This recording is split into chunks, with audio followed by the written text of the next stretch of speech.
What does Bible counselor Ed Welch say to men who are addicted to pornography?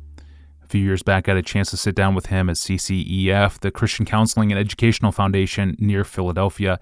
It was there that I asked Welch, the author of the book Addictions, A Banquet in the Grave, what does he say in counseling men who are addicted to pornography? Some of the things I might say would be this. It's so sad. It's so sad. Because when we look at Genesis 1 through 3, I think we could argue that to be human is to be able to say no to temptations. That is identified as the pinnacle of humanness. This is what distinguishes humanity. Temptations will be presented to us, and we say no to temptations. So I'm speaking to a man who has lost a certain sense of humanity. There's a sadness in that. One of the questions I might ask would be, this is so sad because you must have forgotten or never known who Jesus really is. Okay? You must have forgotten that He is the King of Kings who knows all things and is in secret places. There is no place that is private that He can't see. And I guess what I'm saying is, if a person's spouse or pastor was by them all that day, the person wouldn't struggle with internet pornography. Okay? Given the right context, we can say no. If a person's boss is around them the entire day, they're going to say no to alcohol if they struggle with alcohol. So you must have forgotten that our God is Emmanuel, God with us, okay, who sees in the very best sense of the word. There is nothing that is dark to Him. Perhaps you've forgotten that His commandments are not burdensome, that His commandments can be our delight. And perhaps you've forgotten that He's interested in joy.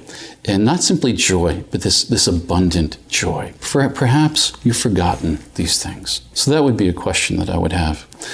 Perhaps the second thing I would ask is, how can I help? And I say that because I can think of dozens of ways to help, but I think one of the struggles I've had or problems I've noticed in my relationship with other men is I'm the one doing all the work. Okay? And at some point I said, okay, how about you?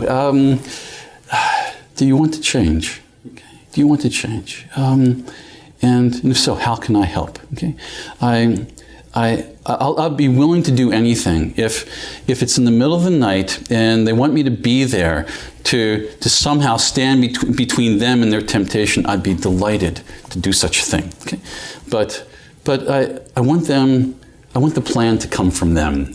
If they're saying I want help, but they can't identify the nature of the help, I think I would find myself saying, let's pray together. Okay? Let's pray together and allow the Spirit to give you a battle plan. Because if you don't have a battle plan, you haven't truly started on this road of desiring to hate this rather than to love it. That was Ed Welch, Bible counselor at CCEF and the author of Addictions, A Banquet in the Grave. You can find out more about him and the CCEF at ccef.org. And of course, we have a number of episodes in the podcast archive dealing with pornography and how to fight it with the beauty of Jesus Christ. Go to desiringgod.org, click on More at the top of the screen, and then click on the Ask Pastor John podcast icon. Well, as Pastor John wraps up his book writing leave, we welcome in one more guest for 3 episodes on technology. And the perspective we get is from a historian who also specializes in spiritual development. It's a very unique perspective this man brings, and I'll ask him some questions related to digital communications technology, and particularly the distractions of Facebook and Twitter on the Christian life.